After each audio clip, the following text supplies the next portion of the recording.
વાત હવે અમદાવાદમાં બેસી અમેરિકન નાગરિકોને ઠગતા રેકેટની, જ્યાં અમદાવાદમાં પોલીસે બોગસ કોલ સેન્ટર ચલાવતા અમેરિકાના લોકો સાથે છેતરપિંડી કરતા એક આખા ગેંગનો પર્દાફાશ કરી નાખ્યો।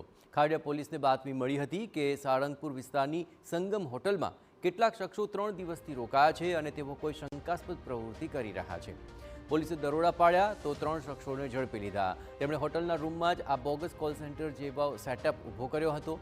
પોલીસે પકડેલા 3 શખ્સોની પૂછપરછ અને તેમની પાસેથી જપ્ત કરાયેલા ઉપકરણોની તપાસ કરી તો એ ખુલાસો થયો કે આ શખ્સો અમદાવાદમાં બેઠા બેઠા અમેરિકાના નાગરિકો સાથે લોન અપાવવાના બહાના હેઠળ ઠગાઈ કરતા હતા।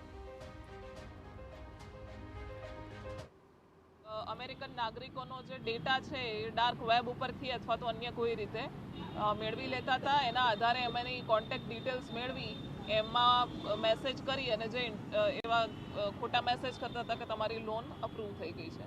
ત્યારબાદ જો આવા લલચામણા મેસેજથી કોઈ વિક્ટિમ એમને કોલ કરે તો એમની પાસેથી એ લોકો $150 $200 એવી રકમ પડાવી લેતા હતા અને એ રકમ એ પોતાના એકાઉન્ટમાં ટ્રાન્સફર કરી લેતા હતા અને ત્યારબાદ એને ઇન્ડિયન રૂપીઝમાં કન્વર્ટ કરી અને પછી એ છેતરપિંડી કરતા હતા। આ આરોપીઓ યુએસડીટી મારફતે ગૂગલ વોઇસનું ઓનલાઈન વેબસાઇટ મારફતે રિચાર્જ કરીને આઈડી જનરેટ કરતા, બાદમાં અમેરિકાના નાગરિકોને મેસેજ કે કોલ કરી લોન મંજૂર થઈ હોવાનું જણાવતા, ત્યારબાદ ક્રેડિટ સ્કોર ઓછો હોવાનું કહી ચાર્જ ભરવાતા અને વોલમાર્ટ ગ્રીન, એપલ પે આ ઉપરાંત ટાર્ગેટ કાર્ડ ખરીદવાનું પણ કહેતા હતા। પેમેન્ટ પ્રોડક્શન ઇન્સ્યોરન્સ ખરીદવાનું કહીને ₹100 થી $500 ગિફ્ટ વાઉચર પણ તે ખરીદી કરાવી લેતા હતા। આ વાઉચરનો નંબર આરોપી ધવલને આપતા તે ગિફ્ટ વાઉચરના નાણાં યુએસડીટી દ્વારા ભારતીય ચલણમાં કન્વર્ટ કરીને હવાલા અથવા તો આંગણિયા મારફતે મેળવી લેતા।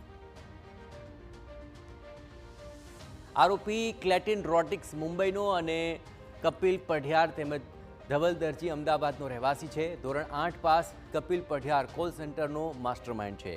તે વારાણસી ફરવા ગયો ત્યારે કોલ સેન્ટરમાં નોકરી કરતા ક્લેટનના પરિચયમાં આવ્યો હતો, જેથી બંને વચ્ચે મિત્રતા થયા બાદ 2021થી કોલ સેન્ટરથી ઠગાઈનું નેટવર્ક શરૂ કર્યું હતું। પોલીસે ત્રિપુટી ગેંગ સાથે સંડોવાયેલા અન્ય આરોપીઓની શોધખોળ પણ હાથ ધરી છે।